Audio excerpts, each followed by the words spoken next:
yung mga electric cooperatives, may mga alam po ako ng mga lugar na may mga gusto pong pumasok na investors, hindi lang po dahil may hawak ko po na prangkisa yung electric cooperative na yun. I mean, there's a lot. I've spoken to several companies that they are very interested in joining and coming in. And fortunately, dahil may prangkisa, or the real talk, because pag-aari ng politiko, the cooperative, pag-aari ni gobernador, mayor, congressman, that's real talk. Kaya wala hong nangyayari. Kaya pagtiisan na lang natin, dahil kay Gob yan, kay mayor yan, yung ibang politiko, hindi pa nagbabayad ng kuryente. What in the world is that? Pumapasan, yung ibang mga consumer, sinasagot niya dahil wala yung kita, dahil si mayor, si gobernador, hindi nagbabayad, so yung pasan-pasan ng tao. Yun po yung masakit eh.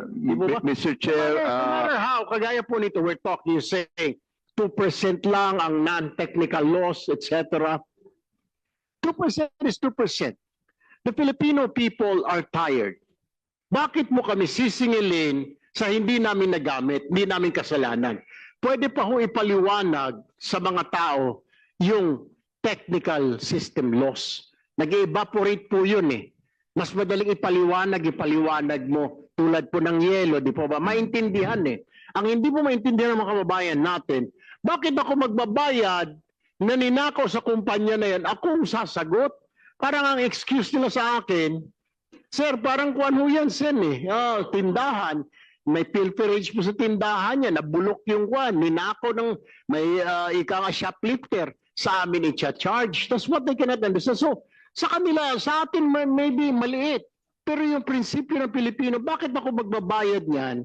No matter how small it is, pero yung medyo mabigat po kasi, ilalabas mo sa bulsa mo na hindi mo kasalanan, and you have to pay for it. It doesn't matter if it's 1%, 2%.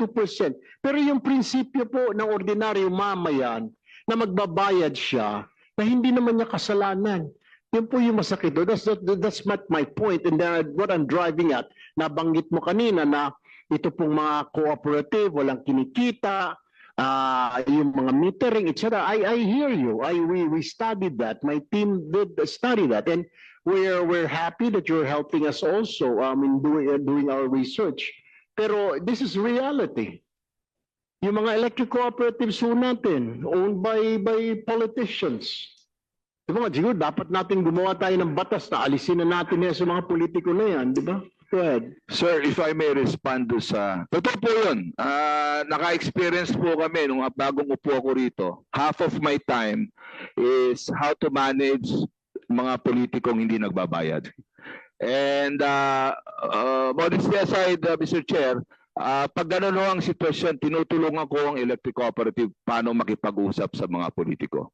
And so far, palagay ko halos ilan-ilan na lang or wala na ho siguro dahil si administrator na ho ang nakikipag-usap sa kanila na ikamamatay ng kooperatiba pag di kayo nagbayad. And they responded positively. So yun naman po sa bagay sa politiko, pag may rumahong maulit ang aking direktiba sa kanila, putulan ninyo. And may mga politikong pinutulan namin, natatawag ko sa akin, sasabihin ko lang sa politiko, wala ho tayong magagawa, yan ng polisiya. Nagbabayad naman ho. So yung mga episode na ganyan, nabawasan na po. Well, next time, if you encounter that na politiko, i-report mo sa akin, isumbong mo kay Tulfo and I'll do something about it.